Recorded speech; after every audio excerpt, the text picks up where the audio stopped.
Binary সংখ্যা থেকে decimal সংখ্যায় একটি অঙ্ক করব, অর্থাৎ বাইনারি সংখ্যাটাকে আমরা ডেসিমেল সংখ্যায় রূপান্তর করব।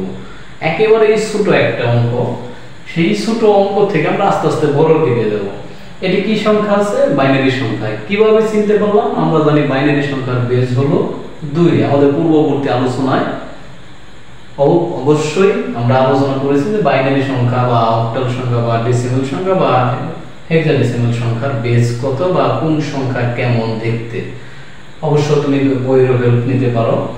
তাহলে আমাদের বাইনারি সংখ্যা হলো বেস 2, বাইনারি সংখ্যার বেস 2 আর ডেসিমেল সংখ্যার বেস হলো 10। এই বাইনারি সংখ্যাটাকে ডেসিমেল সংখ্যায় রূপান্তর করে দেখাবো। আমরা কেন এত ছোট সংখ্যা নিলাম? আমাদের কাজ হলো প্রথম দিকে আমি একটু বুঝে কাজ করব। যদি বুঝতে পারি অবশ্যই আমার দ্বারা বড় বড় অঙ্ক করা সমাধান করা সম্ভব। তোমার বেস যদি স্ট্রং না হয়, যেমন তুমি যদি হলো 10কে 2 দ্বারা ভাগ না করতে পারো, এটাকে বলা হবে বেস স্ট্রং না, মানে বেস দুর্বল। আমরা এই সহজ অঙ্কটা যদি করতে পারি, এটাও সহজ মনে হবে যে স্যার কি দেখাচ্ছে যে 2কে 10 দিয়ে ভাগ করা, এটা কি সহজ?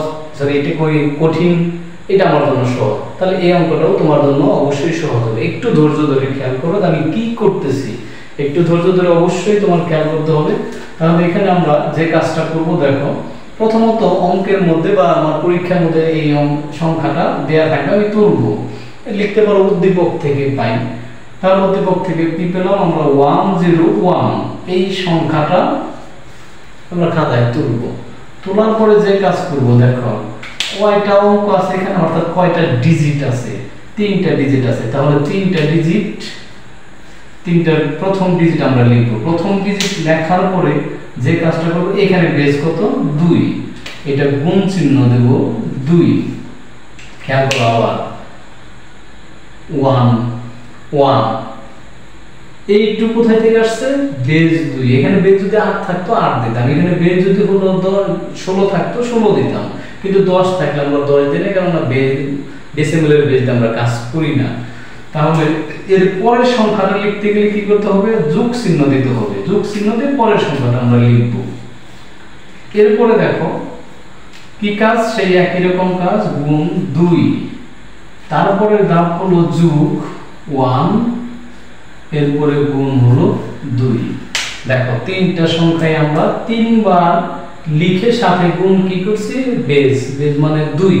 তাহলে 2, এই 2 দেওয়ার পরে আমাদের আরেকটা কাজ করতে হবে, সেটা হলো এই সংখ্যাগুলোর উপর আমার পাওয়ার বসাইতে হবে। পাওয়ার তোমার মতো করে তুমি বসাইতে পারবো না। এখানে এই ক্যাটাগরির অঙ্ক যারা তৈরি করছেন তাদের রুলস অনুযায়ী বা এই সফটওয়্যার পর দ্বারা পরিচালিত যেহেতু সংখ্যাগুলো, অবশ্যই তাদের মতো করে করতে হবে। প্রথম বেজের উপরে পাওয়ার 0, তারপরে বেজের উপরে 1, এক করে বাড়বে, এরপরে 2। আরো যদি সংখ্যা থাকতো তাহলে 3 4 5 6 এইভাবে আমরা কাজটা করতাম।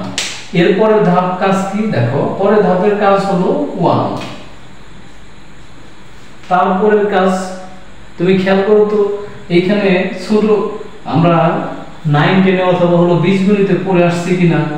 যদি কখনো 3 এর পাওয়ার এরকম 2 থাকতো, আমরা কি করতাম? 3 3 9, অর্থাৎ বর্গ করতাম। এটাও ঠিক বর্গের মতো, কিন্তু এই জায়গায় একটু ব্যতিক্রম। এখানে যদি কোনোভাবে হলো 3 থাকতো, তার মানে খেয়াল রাখতে হবে এখানে 3টা 3 গুণ 3 গুণন 3 গুণন 3, অর্থাৎ এইভাবে তোমার সমাধান করতে হবে। তাহলে আমাদের কাজ কি? আমাদের কাজ হলো এখানে 2টা 2 গুণ করব, 2 2 গুণে 4 যোগ। এইবার একটু কাজ আছে। কি কাজ? তুমি একটু খেয়াল করো তো, যে এমন কোন অঙ্ক কোন সময় করো নাই যে 0-র সাথে কোন সংখ্যা গুণ দিলে কি হয়? অর্থাৎ 0-র সাথে তুমি যে কোন সংখ্যা গুণ দাও সেটার মান কি? 0। তাহলে এইটুকু যে আমরা লাইব্রেরিতে অংশটুকু দেখো তো কি আছে? 0-র সাথে এটুকু গুণ আছে। আমার উপরে পাওয়ার যাই থাকুক, আমি অবশ্যই সেখানে মান 0 দিয়ে দেব।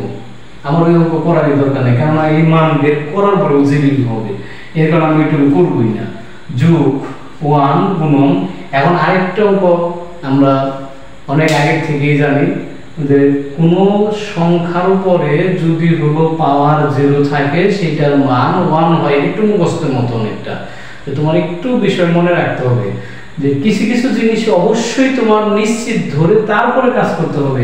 কি নিশ্চিত ধরে? এটা আমার হলো 1, এটা আমার নিশ্চিত, কেননা আমাকে শিশু শ্রেণীতে এটা শেখানো হয়েছে যে এটা 1, এটা আমি নিশ্চিত ধরে তারপরে কিন্তু যোগ করা শুরু করছি। অবশ্যই এটার মান আমার 1, এটা আমার বিশ্বাস করতে হবে বা নিশ্চিত ধরে নিতে হবে।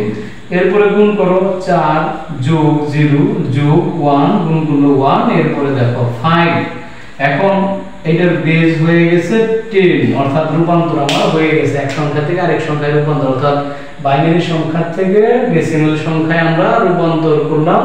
101 এর মান হলো 5, 101 এর মান হলো 5।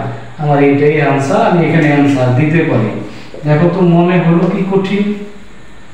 আশা করি কঠিন হয় নাই, অথবা একটু যদি বড় সংখ্যা থেকে সেটাও আমরা অঙ্ক করতে পারবো। আমরা ধাপে ধাপে অঙ্ক অগ্রসর হবো অঙ্ক নিয়ে, যদি আমরা একটু বুঝি বা একটু চেষ্টা করি। চেষ্টা করে দেখো, একবার একটু করেই দেখো যে কেমন লাগে। যদি একবার অঙ্কের মধ্যে তোমার হলো ব্রেন সেটআপ হয়ে যায়, তুমি রাতের পর রাত অঙ্ক করবা, কখনোই মনেই হবে না যে তুমি অঙ্ক করতেছো। গান শুনতেছো, কথা বলতেছো, তারপরে গল্প করতেছো, এমন কি হলো মানে কোনো দৃশ্য দেখতেছো টিভিতে বা হলো মোবাইলে বা বিভিন্ন কিছু দেখতে পারো, তারপরেও তোমার অঙ্ক নিয়ে অবশ্যই রিসার্চ চলতে থাকবে। অঙ্কের প্রতি তোমার একটু আগ্রহ দেখাতে হবে। আগ্রহটা কি? তুমি প্রথম থেকেই বোঝার চেষ্টা করো। বড় বড় অঙ্ক দিয়ে তুমি চেষ্টা করবে কেন? তোমার এখনো পর্যাপ্ত সময় আছে। তুমি যদি 7 দিন বা 10 দিন বা 15 দিন একটু একটা অঙ্ক নিয়ে ভাবো, অবশ্যই তোমার দ্বারা সম্ভব হবে। ধন্যবাদ সবাইকে।